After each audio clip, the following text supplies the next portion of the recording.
I would like to start from thanking the organizers for the opportunity to speak for me. And so I thank you, Ricardo, and thank you, Mauro. And so my talk is, I slightly changed the title of my talk. Actually, it is some cheating because there is no real result in this presentation concerning Dirac materials, but this is our way towards it. So, the first, I would say, example of using this QFT approach for describing materials is the Dirac model of graphene, and so it is already well known, and it gives the same results, more or less the same results as different approaches. And so this is just to remind you what it is. So this is the electromagnetic field which interacts with fermions confined at a plane. So we have 3 + 1 dimensional electromagnetic field and 2 + 1 dimensional fermions living in 2 + 1 dimensions. And so this is the action, and this is the free part of the action, and the interacting part of the action. And it is the first example where the Casimir calculations go beyond Hamiltonian quadratic in fields, because so we have this interaction term which is cubic in fields. So there is a very long history of this kind of calculations, and I would like to mention these old papers from Gorbar, Gusynin, Muransky, and Shavkovy, and other papers from the group by Gusynin, and also papers by Borda with collaborators who contributed a lot to this area. And I think that tomorrow Galina Klimchitskaya will give more references and more details about that. So what I'm going to speak about is some kind of generalization of this approach. So the generalization of the QFT approach to some other model and some other geometry, which is some way towards QFT description of, well, say topological insulators or something like that. So what is the generalization? First of all, how can we generalize this approach of the Dirac model of graphene? So we can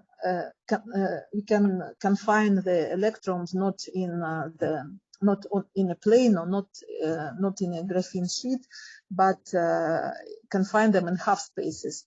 And so we can consider a field theory in 3 + 1 dimensions restricted to 2 half spaces. And this is exactly the Casimir setup, which we are all interested in. So we can also use some other more sophisticated model of electrodynamics or quantum electrodynamics to describe unusual properties of new materials. For example, it is known that to describe, for example, time reversal asymmetry in vial semimetals, people use so-called axionic electrodynamics, which is just considering this kind of term, which is in other literature, which is called Chern-Simons term, and it helps to account for Hall conductivity. And so this is, well, I just give it here for example, and I think that also today's second talk will give you much more information about that. What I'm going to do is just consider, no, I will not consider this Chern-Simons action. One can say that we can start from just ordinary quantum electrodynamics, and we can produce kind of Chern-Simons term by quantum corrections. So here I do not go so far like that. We start from considering just quantum electrodynamics with Dirac fields confined in half spaces. And what is the objective of this research? First of all, this is kind of attempt to describe peculiar properties of new materials, such as what I mentioned already, such as time reversal, symmetry breaking, using effective quantum field theory approach. So another objective is try to develop some QFT description of a material which can be naturally implanted into the Casimir force calculation, let's say into scattering approach, including finite temperature. And of course, to check whether this QFT approach or Paul tensor approach, sometimes it is called like that, whether this description properly accounts for internal dynamical properties of the interacting bodies and whether it gives predictions compatible with experiment. In speaking about this QFT or Paul tensor approach, in application to Dirac materials or topological insulators, I have to mention these papers by this group from Brazil, and well, he accompanied by Michael Bordek, who started using this approach quite recently. And so this paper from 2019, they computed a renormalized polarization tensor in coordinate representation and discussed this Chern-Simons term, and also they discussed the whole conductivity in this kind of materials. So what is just some short reminder about this Paul tensor. So what we are going to calculate? We are going to calculate the Casimir effect between two parallel half spaces filled with Dirac materials. These are modeled by spinor fields with back boundary condition on the surface. And so to evaluate the force, we need the dielectric function or reflection coefficients of the half spaces. So actually you can, I think in the next talk, you will hear how we can construct this reflection coefficients or dielectric function using just classical axionic electrodynamics, just some modification of normal electrodynamics with modified Maxwell equations. And so here what we are, also I have to mention that if we want to speak in this conductivity language, then we can use the conductivity matrix, and so which is for direct material, it can be obtained using this Kuba formula, well-known Kuba formula. And so here this P is a retarded current correlation function, and it is obtained from the imaginary time expression like that. So here there are two currents, J, and so in QFT, this is what is always called a polarization tensor. So these are just different languages of for the same thing, and it corresponds to this one loop diagram, Feynman diagram of well-known from quantum electrodynamics. It is important to know that very often in the Casimir effect calculation, the explicit expression for the conductivity is not used, as the reflection coefficients in the Lifshitz formula can be obtained in terms of this polarization tensor entering the Kuba formula. So since we are interested in the response of a material to an applied electromagnetic field, we can derive kind of effective theory integrating out the spinor field. And so after we integrated out the spinor field, we get this kind of effective action. And here is this Paul tensor. And so afterwards, we can use this effective action just to investigate the modes of the electromagnetic field considered as the classical field which follow from this effective action. So, so this is how this polarization tensor appears, and this is in the QFT approach. So this is the well, probably not very correct, but like symbolic illustration to show what we are doing. You can see that this is the same thing as this loop, one loop diagram from quantum electrodynamics. So we have one loop in one half space, another loop in another half space. And so this picture just shows that we have to take into account the boundary condition if we consider half space. And so we have also this gap where the field propagates freely. So if we, one can write the following action for this kind of theory. So we have this just free electromagnetic field. Then we have spinors, and they interact with electromagnetic field. And this is just these integrals. They just show that the fermions, they live in half spaces, not in the entire bulk, not in the entire space. So again, this is like with the graphene model. So we have the free part and the interaction part. And the problem that here we have to consider these boundary conditions, and we have to consider the fermions in half spaces. It appears that this kind of calculation is much more involved and much more complicated than the case of when the fermions are confined just to a sheet. So, well, I'll try to show you what is the difference and what is the thing that makes it so complicated. So we use this back boundary condition. So here the following notation is introduced. We consider this direction which is perpendicular to the surface of a slab. It is x3, and so gamma 3. This is also the gamma matrix, which Dirac gamma matrix, corresponding to the same to the same Lorentz index. And so these are boundary conditions for spinors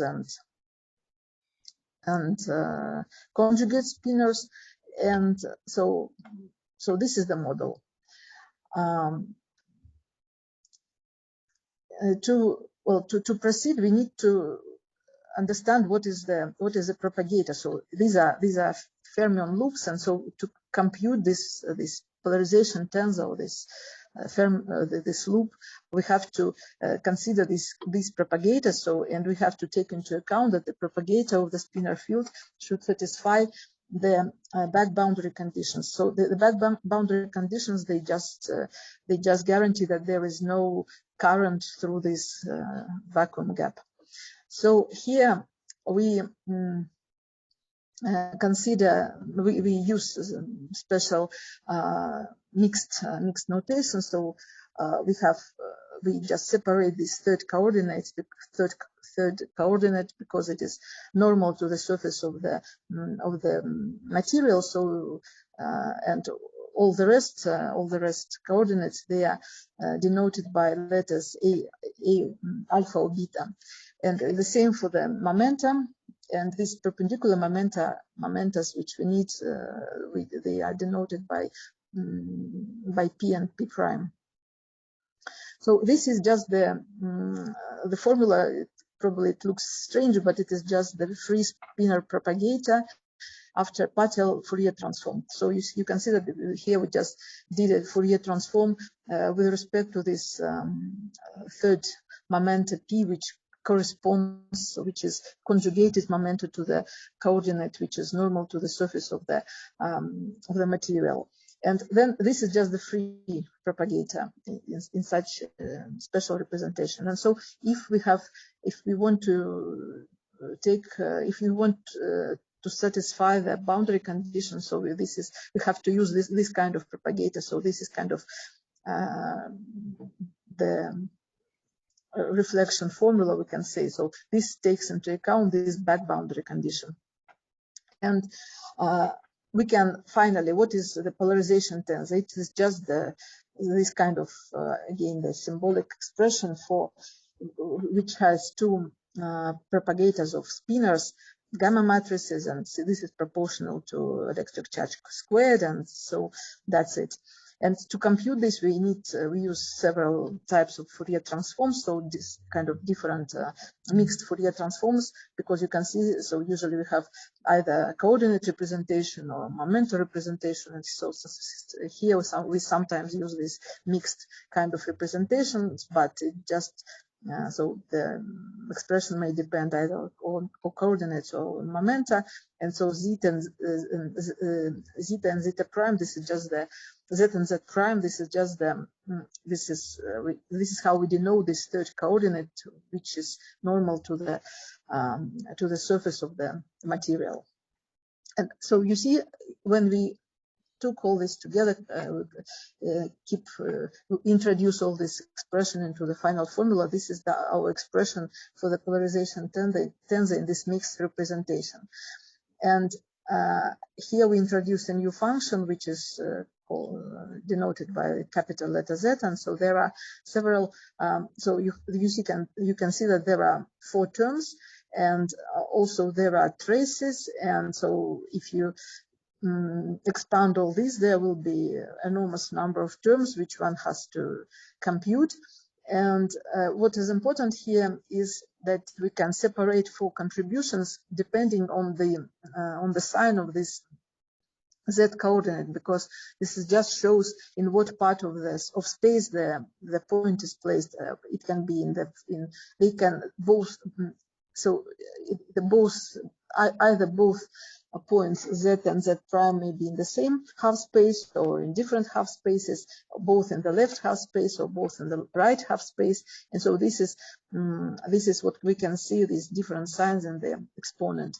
And finally, we can use the shorthand notation when we introduce this sigmas which are equal either to +1 or -1, just to have the shorter expression for this function z. And well, so what is the problem with all this stuff? So we have to calculate the traces first of all, then we have to take all these integrations. And the problem is that when you this is a loop, so it is a divergent integration, and we have to separate different contributions, and we are because of this. Because we have spoiled the translation invariance of the system using these boundary conditions, we cannot just compute it all together. And therefore, the divergences. They also appear in some unexpected places, and one has to think how to regularize and renormalize them. And in this problem, though it is just ordinary electrodynamics, it is not that easy to do. It is not like computing this spinor loop in like a textbook exercise and in quantum field theory. And so I will omit the details of this calculation. And the point is that we couldn't finish it because we encountered some difficulties related to divergences of this representation. And so therefore I will try to explain our approach at a simplified example where we could just get some result, though it is not something measurable or something existing in nature, but at least it can be like a toy model. So this is what we have already done just for scalar fields. You can consider exactly the same situation. So this is what we have done with Michael Bordak. This is you have 2 scalar fields, and they are just the same setup. So one scalar field exists everywhere, another lives in a half space. And so they interact inside these half spaces, and this is the interaction terms. I mean, this is the constant of coupling constant of this model, and everything looks much the same except for the Lorentz indices. So no spinors, no gamma matrices, no Lorentz indices. I mean, in the full tensor. So well, there will be some, but I mean much less indexes. So what we can do here? Here we can develop kind of convenient formalism for calculating the vacuum energy. and come to the computation of the Casimir effect or the Casimir force. And here again, there are the same hardships like ultraviolet divergences and broken translation invariance, but here in this Z direction. But here we know how to overcome them. Probably we'll manage finally with the QED as well. So this is again the propagator, and again this polarization tensor which modify the propagators. Again, we have to calculate this loop. The simplification is that it is just a scalar loop, so we no spinors, no gamma matrices, and this makes the computation much easier. And so this is again here we use this kind of mixed representation, and here this is the expression for the polarization tensor.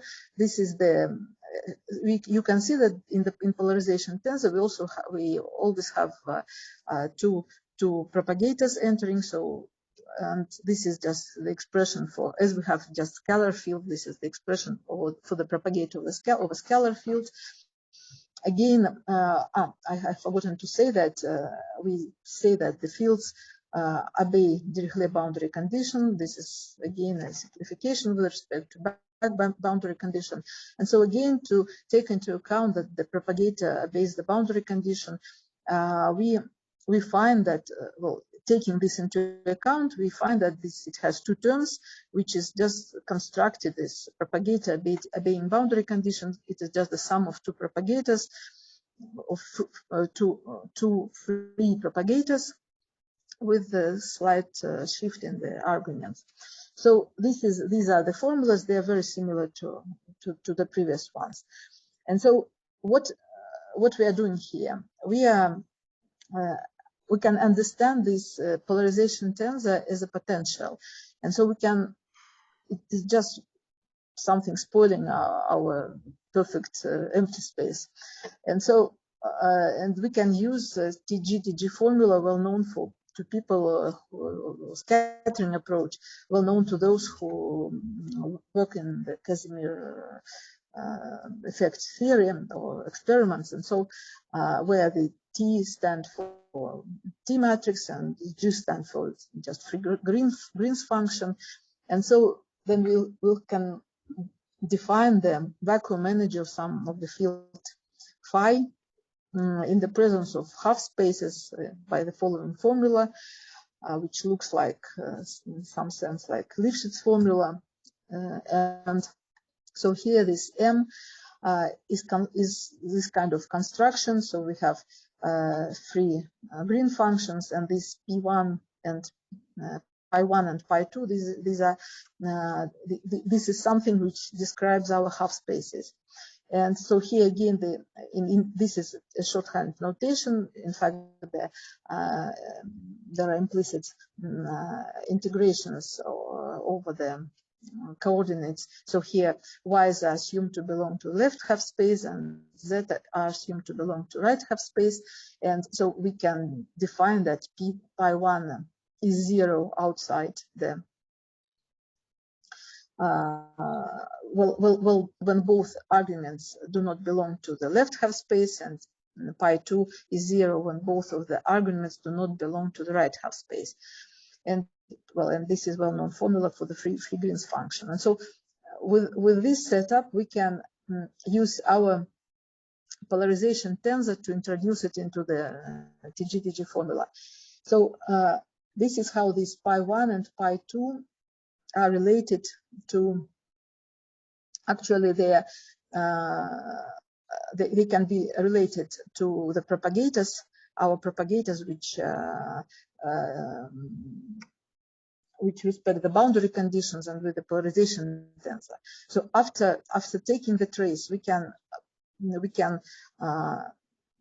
write this the M entering the TG formula, the previous transparencies, as a product of these two factors, N1 and N2.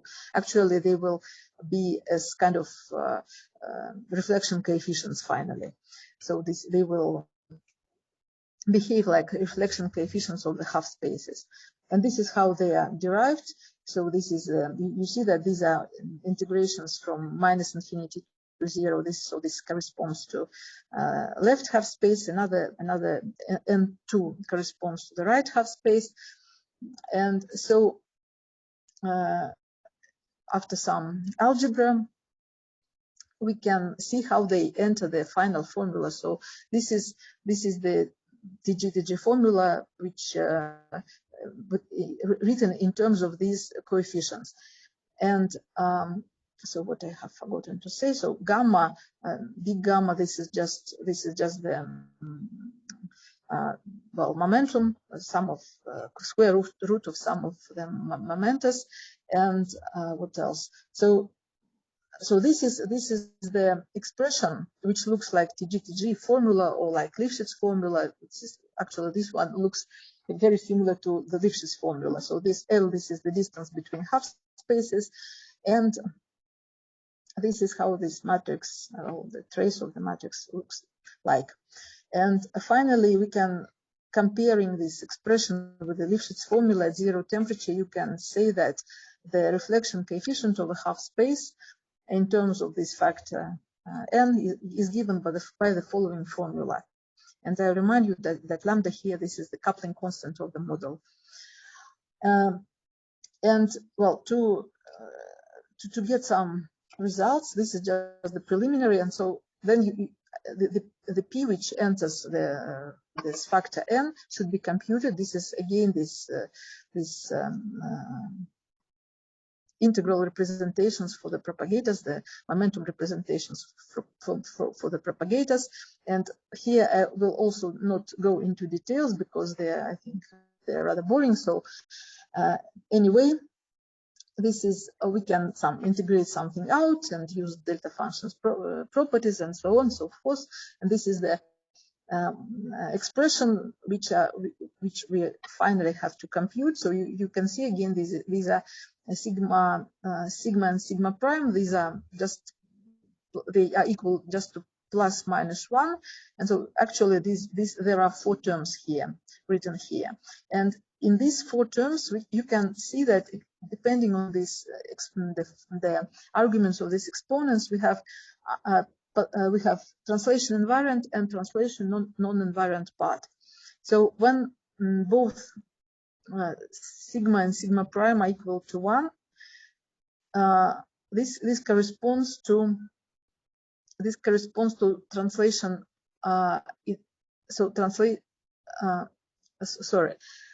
So we have, this is how they this is how you can separate this translation invariant and translation non-invariant part. So we call the translation invariant part, this is just the one term from here, which corresponds to sigma and sigma prime equal to 1, and the remaining part is translation non-invariant part. Here the divergent part is the translationary invariant part. Well, we can just imagine that it corresponds to the whole space, so it is ultraviolet divergent. But we know how to deal with this kind of divergences. We can renormalize the constant of this theory, this gamma, this lambda. So this is more or less a well-known procedure. And after that, if we can take I meet all the computations related to translation invariant and translation non-invariant part, and after that we arrive to some numerics. So gathering all together, we can find the asymptotics of this expression. So this is how these n factors behave with respect to the momenta gamma. This is some kind of momenta, and m, this is the mass of the field which fills the half space. And this is the plot of this factor. So this is kind of a plot of reflection coefficient of a half space. This is plotted for m equal to 1, and the coupling constant is equal to 1. So this is how this reflection coefficient behaves. So you can see that it diverges for small gammas. So if you want to, then what we can do later, we can compute the vacuum energy again numerically.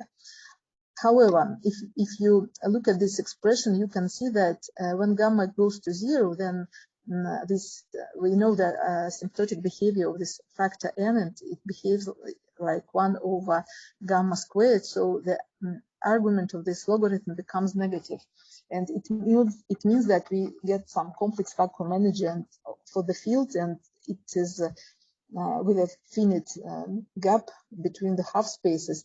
And this is kind of demonstration of sort of instability, and this is immediately shows that this model is ill-defined and something's wrong with it. So as it was originally aimed to mimic the Irina, interaction. you have 5 minutes. Yes, I'm finishing. Thank you. Our model was aimed to mimic some kind of interaction between a photon field and electron field in a solid. So, of course, the Coulomb interaction of electrons and phonons in the material, they are screened, and the electron charge density interacts with the gradient of the phonon displacement field. And it corresponds to the gradient of some interaction vertex, which turns into momentum after you perform a Fourier transform. It means that to account for this, we have to make the coupling lambda, we have to make it momentum dependent. And so after, if we modify the model in such a way, then the behavior of this factor n becomes better. So it goes to some constant, and this is the behavior at large momenta, and then you can find the large separation behavior of the Casimir energy or the vacuum energy. Just well-known exercise just to scale the momenta, and then you get this polylogarithm. And this is just the kind of numerical results for this toy model. So here I plotted, as we are all used to, I plotted the ratio between the vacuum energy of our model computed within our model and the vacuum energy of a scalar field with Dirac boundary condition. This is the exact result, which is also well known. And so you can see this is the ratio. And so from top to bottom, this is how the parameter changes. This is the ratio. The parameter mu is the ratio between the mass of the field and the coupling constant lambda. This is how it changes. And at large separations, it tends to some constant determined by this expression. And so this is I repeat again that this is just a toy model, and it was just kind of exercise before considering quantum electrodynamics. And so this is the outlook. So we consider the the Casimir effect between two slabs in the framework of quantum field theory. Here we got some result for a scalar field, massless scalar field, which mimics electromagnetic field, and another scalar field, massive scalar field with Dirichlet boundary conditions, which mimics matter inside the slab, and they interact with Yukawa coupling. And so we used the TG formula and calculated the reflection coefficient, expressed it in terms of the polarization tensor. We noticed that this invariant part, translation invariant part, has ultraviolet divergence, and we removed it by coupling renormalization. And finally, we calculated the Casimir force, Casimir energy. And so the model showed an instability which we avoided, well, roughly speaking, by hands, redefining the coupling. And so we demonstrated that in principle, the Casimir energy can be calculated in 3+1 dimensional matter fields in slabs within the frame of QFT. And this is one example which goes beyond this graphene case, which is already well known. And unfortunately, we have not yet succeeded to calculate the Casimir energy within true QFT approach. So with back boundary conditions. And so the problem is that we counted some divergences, which for the moment, we do not know how to deal. We do not know how to get rid of that in some reasonable way. And probably our problem is, and besides, we didn't manage to express it beautifully as well as in the case of the scalar field, as in terms of these n factors, which gives the result looking like this TG formula or Lifshitz formula. So this is work in progress. I hopefully will succeed by some next conference. Thank you for your attention. Thank you, Irina. We have time for questions. Hi, Irina. It's good to see you. This is Kim Milton. Very interesting talk. Let's see, a couple of questions. So the scalar model you put in, it seemed like by hand, this extra momentum dependence to avoid the instability. Can you say more about that? Why is that you put in the square root of gamma? This is, let me go back. So we put, you mean the square of gamma here?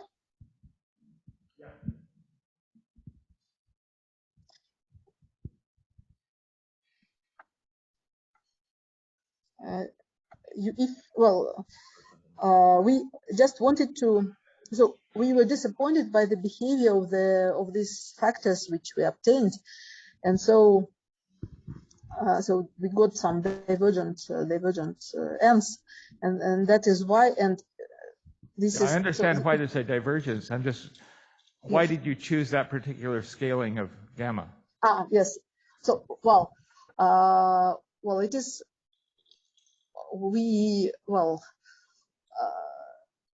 This is the first what came to us. Thinking about probably this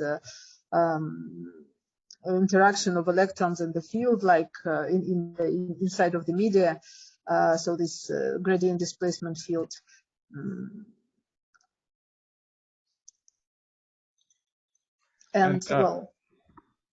My second question was, I'm sort of surprised that the fermionic case seems to have these, you said you're having difficulty with the divergences you don't know how to resolve. Why is that more complicated with the fermions than it is with the scalar? This is, I think that the problem is not in the divergences themselves, but it's like, when you spoil this translation invariance, when you have these half spaces, and so we try to,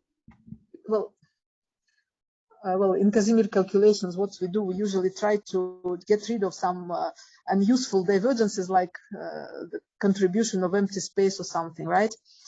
Or in ordinary QFT, we have this momentum, when we have divergences in momentum integration and all that spinor loops. This is also well known how to deal with it.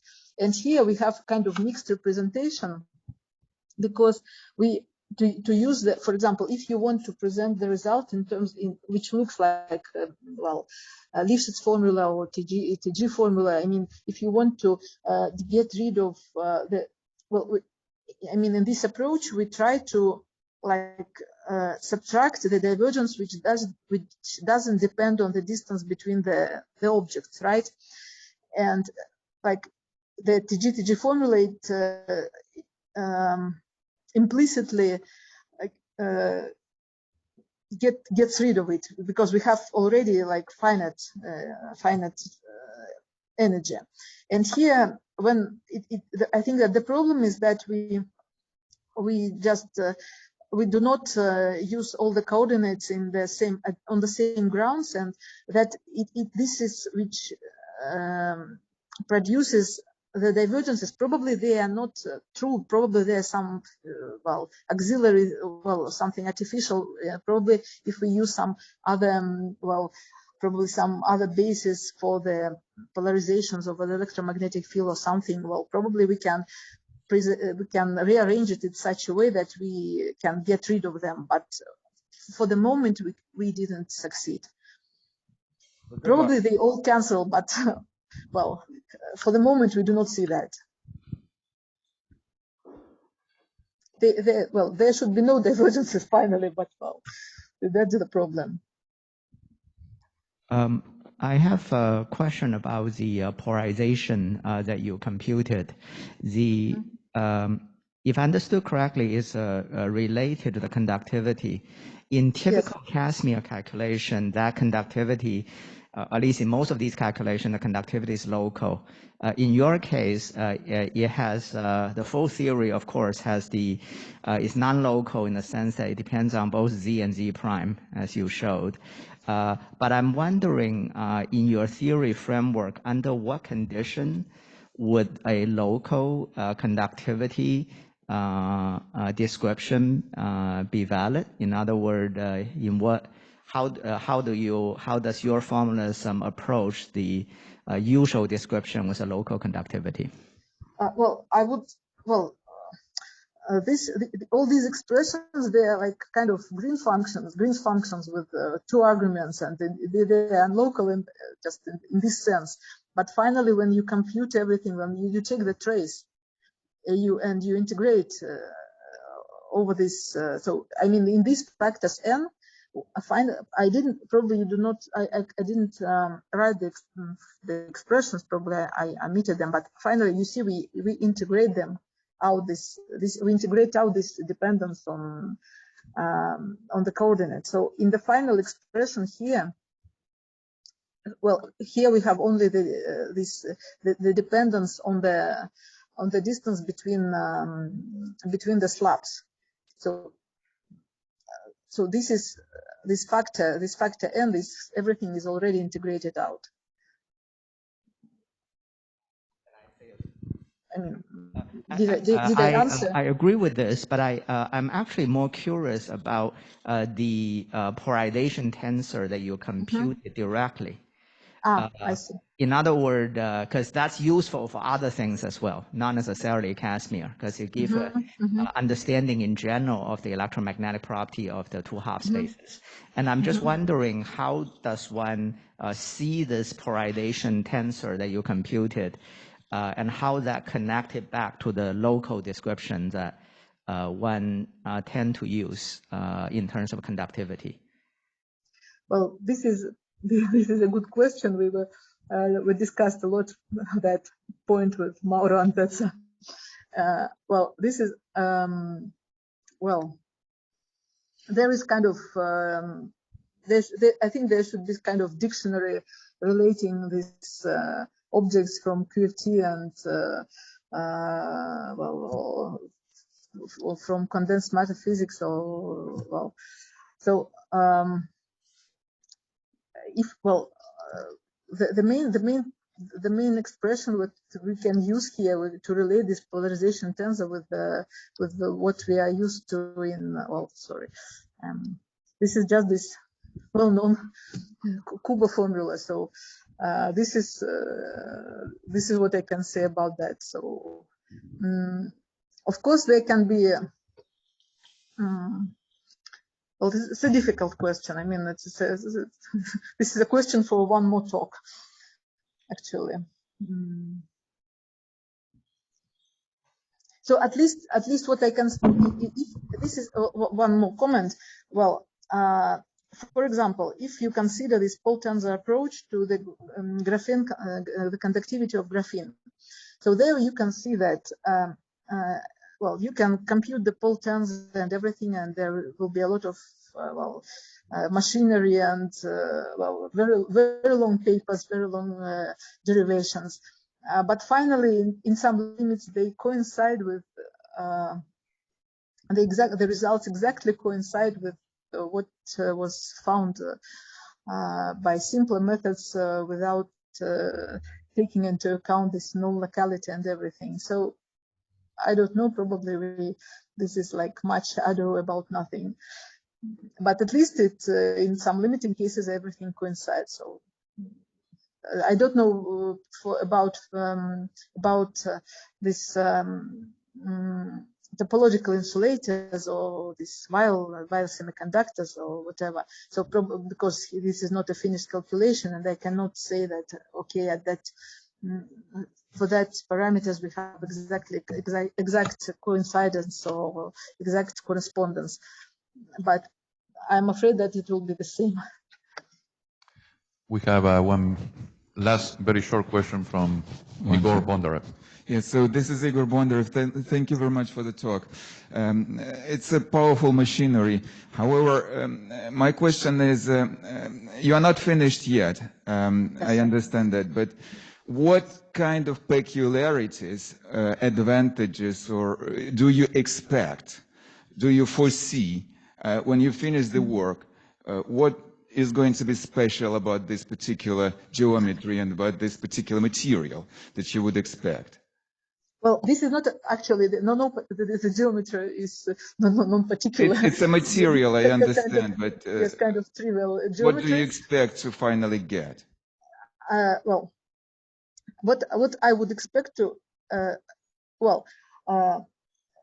we know that there is as for topological insulators, there is a classification of these materials depending on their properties, and this is a very beautiful mathematics, and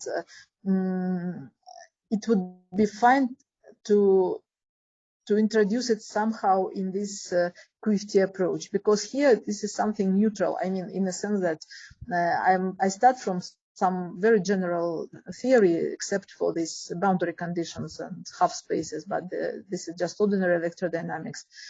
Well, here, for example, we can even within this approach, we can obtain this induced Chern-Simons term, which produces this, for example, this Hall effect, which is this unusual Hall effect, which is known in topological insulators. So I mean, in this approach, some interesting phenomena may show up, and probably.